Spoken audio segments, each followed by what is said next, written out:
You don't care about anything outside of yourself, and you're an exceptionally selfish person. That's all they're trying to do, is convince you and teach you to be extremely selfish. Let me tell you something. Depression is not real. Feeling depressed is real. So you can feel depressed, but you feel depressed, and that is a natural biological evolutionary trigger for you to change something in your life. That's your own mind telling you you're unhappy about X. If I went to jail today, I'd be depressed because I'm in jail. Right. I haven't caught depression. I don't have a disease. I'm just upset with my situation. Yep. I have people mess with me all the time. I'm fat and I can't get a girlfriend because I'm depressed. I'm like, no, pancake lover. You're depressed because you're fat and you can't get a girlfriend. Do you understand? Yeah. No matter what the worst thing that could possibly happen to me on earth, I will feel sad, but I will recover and I will not become depressed because I don't believe in depression. If you're in an old haunted house, right? You have two people in two haunted houses. One believes in ghosts and one doesn't. You hear some noise in the night. The wind blows, right? The man who believes in ghosts is like, oh no, a ghost. Now he's scared, right? He wants an exorcist. He can't sleep. He's scared about ghosts. He's paranoid. The guy who doesn't believe in ghosts goes wind, whatever, and goes back to sleep. Do you understand that it's the belief that gives it power? Right. If you don't believe in ghosts, the ghost can't hurt you. If you don't believe in depression, you can't become depressed. And I refuse to believe in something that's going to weaken me. Why would I believe in something that's going to weaken my ability to deal with problems in life? Why would I do that? I'm temporarily immortal. Do you understand? Do you understand? Yeah. I'm temporarily immortal. And I'm not going to waste my living years believing in things which take power from me. Because I'm not an idiot. Real men cry, and if women can cry, men can cry too. There's nothing wrong with it. And there absolutely is something wrong with it, and I'll explain to you why. Life as a man is far more difficult than life as a woman. And one of the key components of manhood always has been and always will be, we have the ability to control ourselves and not act emotionally. Females are more emotionally driven, more emotionally impulsive than a good man should be. Saying that I felt like crying so I cried, this makes me a real man, is as stupid as me saying, well, I felt like smashing his face in, so I smashed his face in. This makes me a real man. No. The hallmark of a real man is controlling himself, controlling his emotions, and acting appropriately regardless of how he feels. And throughout human history, this is exactly how men had to live their lives. Do you think that the teenagers storming the beaches of Normandy felt like crying? Of course they did. But they also knew that that wasn't the correct thing for them to do. They had a duty to commit to, they had honor, and they did what they were supposed to do regardless of how they felt. That is the mark of a man. Weakness and absolute submission to your feelings are not the hallmarks of men. It's not the way society has ever been built. It's never been built off the backs of men who were crying their eyes out because they felt like crying.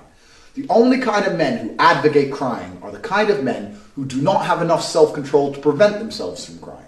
Because we're all human. There's times in your life, as a man, you're going to feel like crying. It's going to happen. But what you're supposed to do is not cry. Because this is a test in mental fortitude. And there's no physical fortitude, there's no financial fortitude, there's no other type of fortitude without mental fortitude. So when you feel like crying, you ensure you do not cry.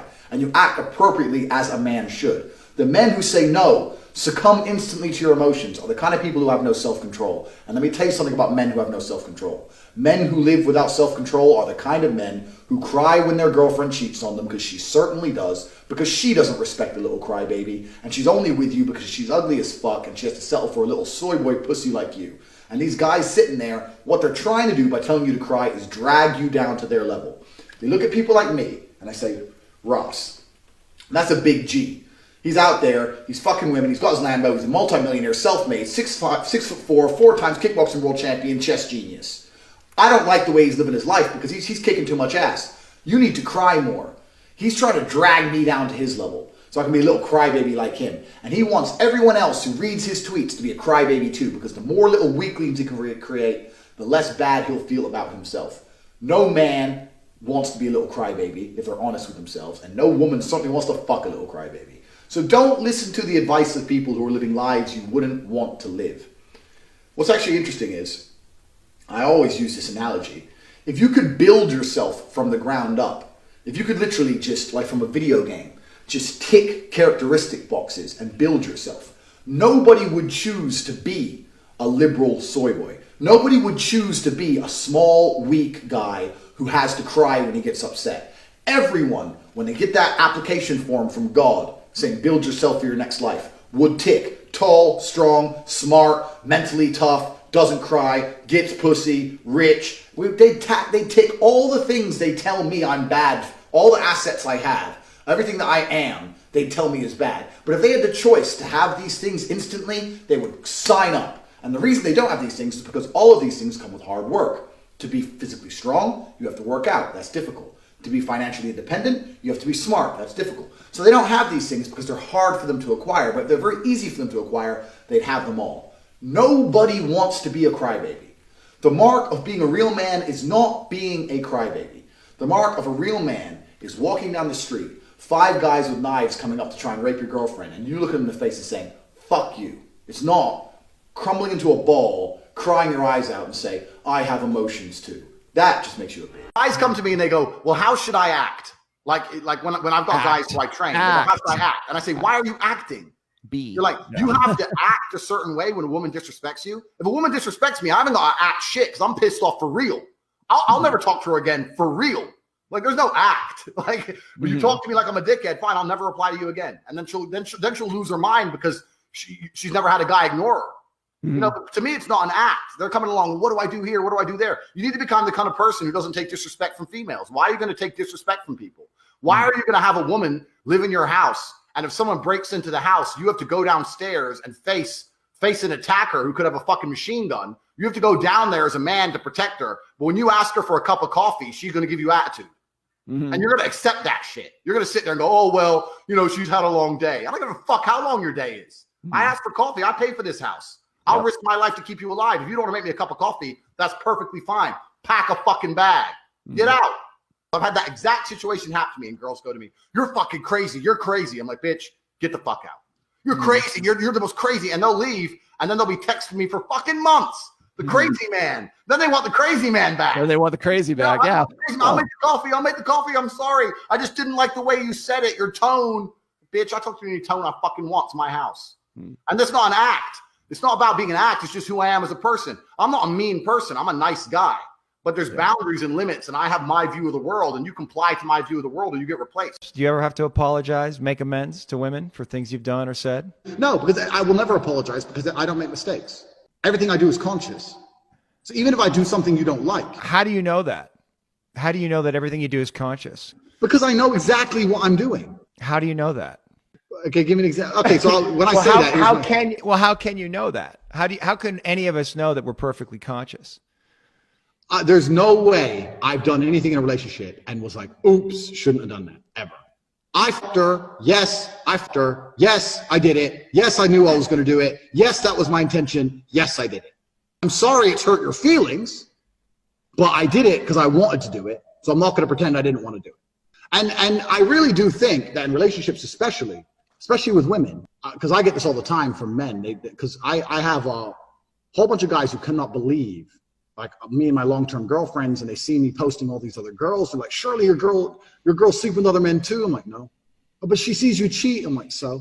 But because there's a whole level of cowardice to lying about things. I think that's what annoys women the most. So I'll give an example. If I have a girlfriend and I go out on a night out and I fuck someone, and then she catches me or finds a text message, and I'm like, oh, I don't know who she is. Oh, no, it wasn't me. It was my friend. I lie, and then she catches me again, and she knows I definitely did it. Now I've just come across the pussy. But if she goes, what's this? Got drunk, fucked some girl, don't remember her name. I'm really sorry about it. If you want to leave, leave. But obviously I love you. She doesn't matter, so it's up to you.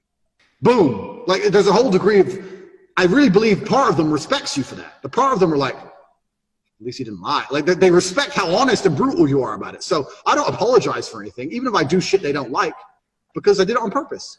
So I'm not sorry. So I'm not going to lie. Because I know I did it. I genuinely believe I'm a good person. Yeah. I don't rob grandmas. I don't steal from nobody. I don't hurt nobody. I genuinely believe I'm a good person. And the world has become so skewed now. If you're a man who believes in himself and has honor and stands up for what he believes in, you're viewed as bad. People think I'm a bad person. I don't really know why. I believe in what I believe in. I live to my own principles. I don't really hurt nobody. Well, but somehow I'm evil. Is it painful that people don't see that about you, that you're a good man? No. Doesn't bother you? No, it genuinely doesn't bother me. So a lot of people say they don't care what other people think, and that's a lie. Everyone cares what other people think, because if you didn't, you wouldn't brush your hair, you wouldn't wear clothes, you would nothing. Like, if you really didn't care what other people think, your whole life would be a fucking mess. So we all want to have some kind of social standing. I want, and I've always wanted people to see me as successful and intelligent, and I have now reached a point where those two things are impossible to deny. If you anything else you think about beyond those things, I don't care. Oh yeah, he's smart and he's rich, but as soon as you say but, I don't give a fuck. I've done my job. Most niceness is complete garbage anyway. It's fake. Most nice people are fake. If you show me a nice person, I see a snake. If I meet a person who's nice to everyone, oh hi, oh hi, oh hi. I don't. You know they're full of shit. They don't like everybody. Nobody likes everybody. You know, so there's a degree of integrity and honesty that comes with me being dislikable. And that means the people who do like me at least sit there and go, you know what, Tate, like Trump, says what he means what he says.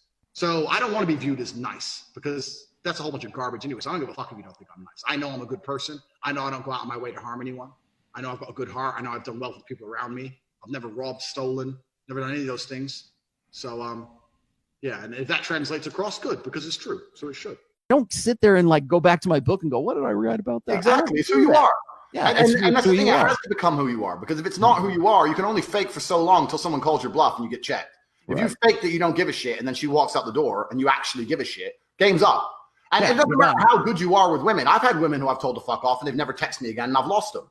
You got to be prepared to lose to win. Yep. That's like I use chess a lot because I'm a chess spinning player. plates. Yep. An analogy. I've had loads of guys come to me and they tell me their sob story by email and they're like, what should I do? I'm like, leave her. Like, oh, but I love her. I was like, in the situation you're in, the only chance you have of victory is it's like a queen sacrifice in chess. Maybe it'll all go wrong. Maybe it'll all go right. But if you don't do the queen sacrifice, you're going to sit there and it's going to be ground down and slowly pressured down and lose the game.